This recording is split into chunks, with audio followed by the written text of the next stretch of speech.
One of the things that we've done a lot of around here is answering questions from the religious. We've also tried some variations just to mix things up, but it's always going to have a special place in my heart to just say, here's my answers. What are you going to do about it? So what happens on the other side? Do the religious do the same thing? Well, apparently so.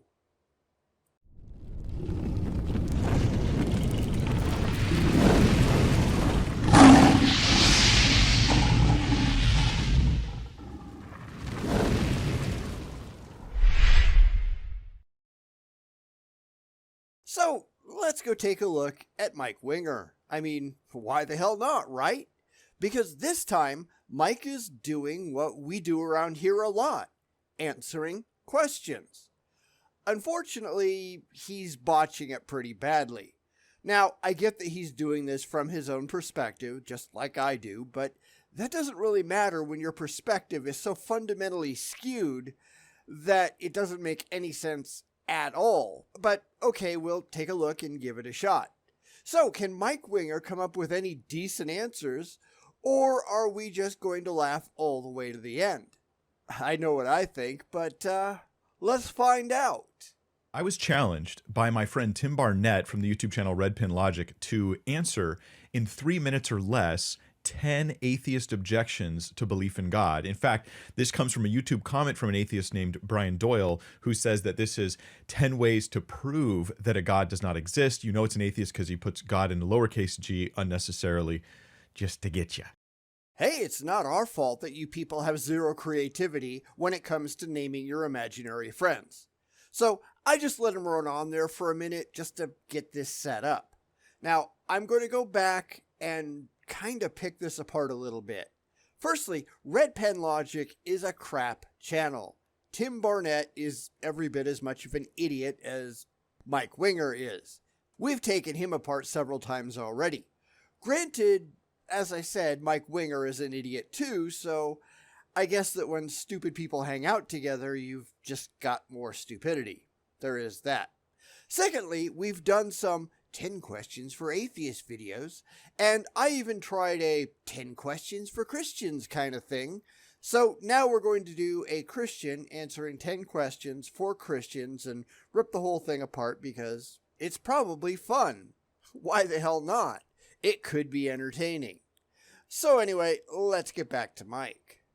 So I accepted Tim's challenge to try to, in 3 minutes or less, do this. He's going to do it on his channel as well. Here's my attempt to defuse the atheist bomb in 3 minutes. 10 reasons that you would stop being a believer in God. Let's see if I can do this and keep us all from becoming atheists in the next 3 minutes. Because I'm pretty sure if I can't answer these things in 3 minutes or less, the atheist bomb will blow up and we will all become atheists.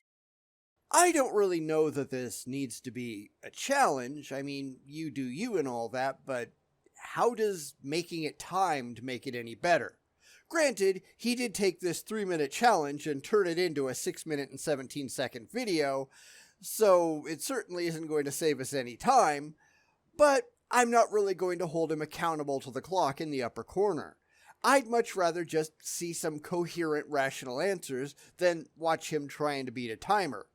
That said, though, we'll let him do his shtick, and then I'll jump in when I think it's worthwhile.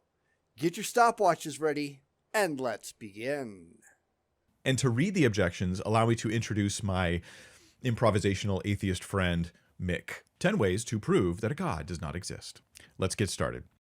Yes, please, let's get started. Maybe we can just refer to you as Dick Wingnut or something, I don't know. But once again, let's actually get to the questions so we can get into the meat of this video. Just start the clock and go for it, Dick. Number 1. The fact that a human being has to tell you about the existence of your God proves there is no God. We would be born with knowledge of its existence. Now, I figure I might as well just answer the questions myself before I let Mike go and do his thing, so let's go ahead and do that. I don't know that I would have put it that way had I been the one asking the question, but I suppose it is a fair point. How does anyone come to any knowledge of any gods without humans coming up with the idea first? You have books, written by humans and churches created by humans, staffed by humans, who are pushing this narrative. If you were born and grew up on a deserted island with no other humans around, and I do get the problems with that, but let's go with it for the moment, then the chances that you'd come up with a specific God or a specific religion are minimal at best. The chances that you'd come up with the Christian God are, well, they're infinitesimally small. That does suggest that specific gods, at least, require humans to keep the ball rolling. That you can't really come to a belief or to believe in a specific God by just observing the world around you without having other people tell you about it. So, how'd you get to Jesus from a world without a Bible? I have no idea whatsoever. But let's see what Mike has to say. Babies aren't born knowing anything at all. How strange to suppose they will be born knowing about God. Actually, they know plenty of things innately. They know that if they cry, they get attention. It's something that all babies do, and they understand that it works.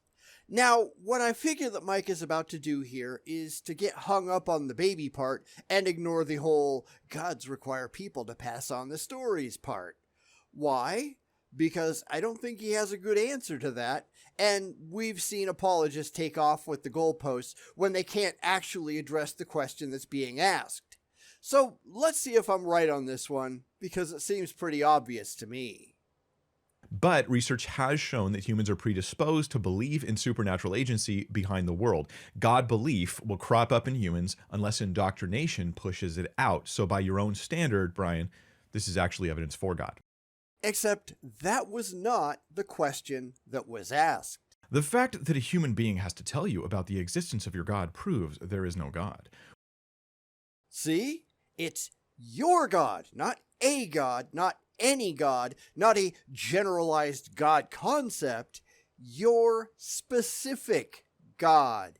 And he can't answer that one, so he just avoids it. He argues that people are predisposed to believe in some kind of supernatural something, which may or may not be true. But in order to come up with a specific belief in a specific God, that requires people to teach you about that God. So he's just wrong. And I think he understands that he's wrong. He just doesn't want to admit it in front of his paying customers. So he screwed that one up. Let's see what's coming next. Number 2, a God belief is simply geography. Being raised in a religious home decides which God you believe in. And this is demonstrably true. You can't find a single case where someone believed in a specific God that they were never, ever, ever exposed to. You want to know how we know that? Well, the existence of missionaries. If people could believe in your God without any prior exposure whatsoever, then why would you need to send missionaries to convert them? Why do we have no examples of a missionary just pulling up to a South Sea island and leaving because the natives already worship Jesus? Somebody has to tell you about Jesus first. So he's going to lose this one too. But let's hear it from his own lips. What surprises me with this one is that it's based on an official logical fallacy called the genetic fallacy. Basically, you can't prove a belief wrong by criticizing where it came from, Richard Dawkins. That wasn't even part of the question. The statement was, if you're going to believe in God X, you are going to have to be raised in a place where belief in God X is found. If God X belief is entirely unknown where you're born, and you never have any access to any information about God X, then you're not going to believe it until it is introduced in some way. So he's just being dishonest, which I suppose isn't much of a surprise. He is not answering the statements as given. He's reading into them so he can get back to a standard theological script. He's trying to get home to where he's comfortable. But that just isn't what's being proposed, though. What's equally embarrassing for those who hold to number 2 is that by their own standard, their atheism is just a result of where they were born, and therefore they can't be trusted about atheism. So it's fallacious and self-refuting. Except that's also not true. Atheism is the lack of belief in gods. I know the religious don't like that, but too bad. If you are never introduced to the concept of gods, you are, by default, an atheist. I know he doesn't like that. I mean, most theists don't, but that is what's actually going on. Now, I'm sure that he would argue that fact because he just can't accept that's what atheism is. Most believers can't. They have to cast it as a positive belief in the non-existence of gods because everyone has to be just like they are. Except we're not. So the only thing here is he's an idiot and a lying sack of shit. Big surprise there. Number 3. There was no time before the Big Bang, so that means that there was no time for a God to exist or create things in. Maybe? I don't know. The thing is, we can't really say what happened before the Big Bang because we have absolutely no idea what might have been true prior to Planck time. The only thing that we can actually say is that we don't know. However, I think it is an interesting question if we do assume a few things that are commonly found among the religious. Most of these people assume, probably wrongly, that our current physical whatever is the only physical whatever that has ever been. When you see them making arguments about causality, for instance, they assume that causality has always been so there. Therefore, if time is the only time that has ever existed, which of course we don't know, but if we're going to assume that it is, then the statement has a point. If there was no time before the creative act, then God couldn't have done anything, including create things, because nothing could be done in the absence of time. And of course, the religious will just make stuff up. Well, God can do anything. Okay, but that's just your claim. You have to be able to back that up, and good luck on that. You're going to need it. We know that our particular instantiation of space-time prior to the Big Bang, there wasn't time because there wasn't much of anything except a singularity. At least not time as we currently know it because we don't really know anything, but we're just going to go with it. So how did God do anything? I don't know. You tell me, and make sure you have evidence to back it up. Now, this objection actually touches on a powerful reason to believe in God. Since the universe is space, time, matter, and energy, then the thing that made the universe needs to be spaceless, timeless, immaterial, and incredibly powerful. And that's bullshit. That's just a claim that you're making because it really appeals to you, but you have absolutely no means whatsoever to back any of it up. It depends on the assumption that anything created us in the first place. Just because you believe it, that doesn't make it true. This is where all these people go so entirely wrong because they're just assuming that they are right without ever proving that they are right, without ever providing any evidence that they are right, without showing how they got there in the first place. I don't care what you believe. I care if you can show that what you believe is actually so. When these people say, well, that sounds an awful lot like what I call God, that means nothing. It sounds like something you made up in your head, sure. Prove that that thing is real. If I can say, well, that sounds an awful lot like what I call invisible, intangible, universe-creating pixies, are you going to believe me? I certainly hope not, because that's stupid. I don't care what it sounds like to you, or if it feels good to you. I care that you can prove that the thing in your head has any actual existence in the outside world. And they can't do that, can they? The timeless nature of the origin of all things is another piece of evidence for God. No, it's evidence for your delusion. You haven't shown that these things exist anywhere but inside your overactive noggin. That's not going to impress anyone, and it shouldn't. It's why, well, my book says a thing doesn't mean anything either. Lots of books say lots of things. Just because you have an inordinate attraction to that book of mythology for emotional reasons, that doesn't make any of it true. That's where you have to prove your book is true, and these people can't do it. And I figure this is why Mike and his buddy over at Red Pen Logic aren't responding to the guy who sent the questions directly. They are not directly addressing their detractor because I think they know that they'd lose. And this reminds me of another video that I came across where Deconverted Man had already responded, but the video maker said something about, well, you know that this video was made for believers, as though that means anything. Well, of course it was, because you don't care about the truth. You are only looking for something that already appeals to people who are already convinced that it's so. They don't want to talk about it with people who are just going to ask all the hard questions and not be satisfied with, but I really, really believe. And that makes all of this just dumb. Number 4. The Abrahamic God cannot exist because it wasn't the first God to be created. There are other gods that have been proclaimed to exist before this God. They can't all be true, so if we can deny the existence of one of these gods, we can use the same method to deny them all. To be fair, that doesn't really mean anything at all. It wasn't the first God that anybody ever dreamed up, but that doesn't mean that at some point in time, it wasn't discovered to be true. That's like saying that the germ theory of disease can't be true because it wasn't the first idea that anybody came up with. I will agree that this isn't a great statement.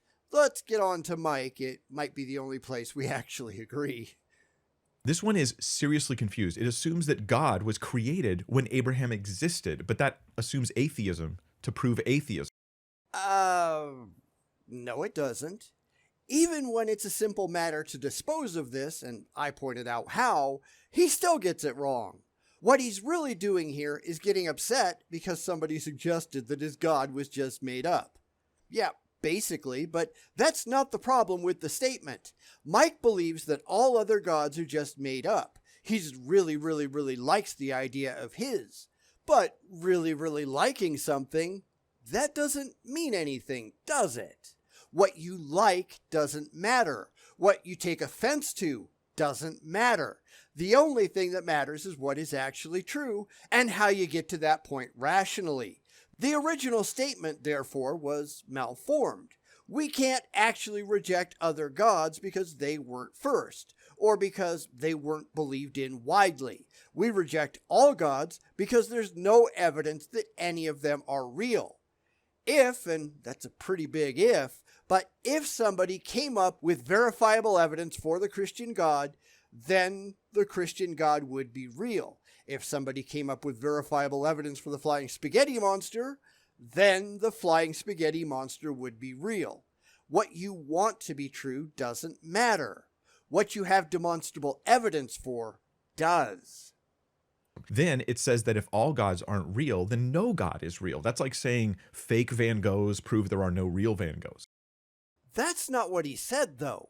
He started off with, because it isn't the first one, it can't be real, which is false. Then he went to, we can reject all of them for the same reason, which I agree with. That reason is we don't have any damn evidence for it, but that doesn't prove that any of them are not true, only that we have no good reason to think that they are. And before the religious start thinking that grants them license to just believe in things that are unsupported, it doesn't. Just because we can't prove that aliens aren't molesting cows, that doesn't mean that they are.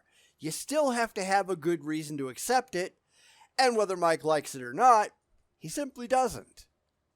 Number 5. God either allows the devil to exist and is an accomplice, or it isn't an all-powerful God. An all-powerful and loving God wouldn't allow the devil to exist. Isaiah 45 verse 7, King James Version. That's a very poor way to put it. The argument from evil, at least according to Epicurus, says this: is God willing to prevent evil but not able? Then he is not omnipotent. Is he able but not willing? Then he is malevolent. Is he both able and willing? Then whence cometh evil? Is he neither able nor willing? Then why call him God? The problem with all of this, at least in my opinion, isn't with the existence of a God, but in the characteristics that the religious arbitrarily staple onto him. They're the ones who assigned all of the omni properties. There is no evidence at all that any real God actually has them, because we don't have any evidence of any real gods. Believers have simply said that he's got them, and have presented absolutely no methodology by which they could possibly know that. The entire problem goes away once you drop one or more of the omni properties. If you make God evil, then there's no problem with evil existing in the world. If you take away omnipotence, then God's inability to do away with evil is perfectly understandable. Of course, the religious happen to really like these omni properties, and that's why they stick with them, even though they make no sense. That's my take anyhow. It's on the religious to show that their God actually is the way that they describe him, but since they can't prove their God exists at all, and they can't prove any observations of their real existing God that would show these things to be reasonable, yeah, it's all just a load of BS. But anyway, let's see what Mike has to say.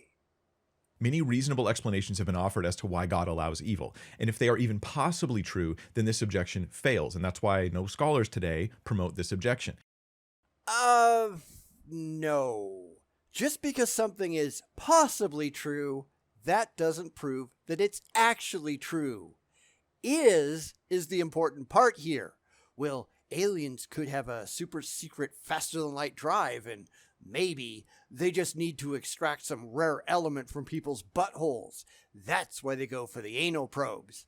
Yeah, but that doesn't prove that anything is actually going on, though. Just because you really want it to be true, that doesn't make it true. Mostly, at least in my experience, the religious simply refuse to talk about it because they just don't have any adequate answers, especially given the fact that most skeptics reject their blind faith claims out of hand. I don't care what you like. I care what is verifiably so. So his hand-wavium aside, he hasn't even addressed the question at all.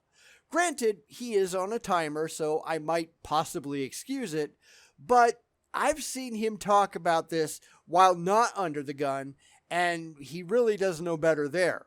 So let's keep going. On Isaiah 45:7, where it says God created evil, I have a whole video on that linked in the description below. I'm going to let that one pass, again, just because he's trying to beat the clock, so I'm trying to be a little bit charitable. However, I have seen his video on Isaiah, and I am not remotely impressed. Once again, as we always see, he's just assuming that his particular interpretation of the Bible is true, with zero evidence at all to back it up. Just because you really want it to be true, that doesn't mean a thing. This is a pretty standard religious trope that all religions pull because, well, they want to. I'm not sure why it's supposed to be impressive, because Mike doesn't believe it when Muslims try it, or when Hindus try it, or even when other versions of Christianity try it. Why? Because he just doesn't give a damn. Big surprise there. And I guess that's where we're going to stop for today. There's another couple of questions, but I don't want to have to rush, and I don't want this to turn into another 45-minute video, which it would if I just went straight through. Besides, too much Mike Winger in one sitting, that tends to be hazardous to your mental health. Therefore, we'll come back in a week when we've had enough time to clear out our systems, and we'll finish up. I'm pretty sure that it's not going to be any better from here, but hey, what do I know? Anyway, what do you think? Let me know down in the comments. Do you think that Mike Winger has made any good points at all? I think there have been a couple of places where he's kind of gotten within spitting distance of reasonable, right before he jumped off the cliff again. Because that's really what Mike Winger does. He's just not that smart. Let me know in the comments what you think, and give me a thumbs up if you agree.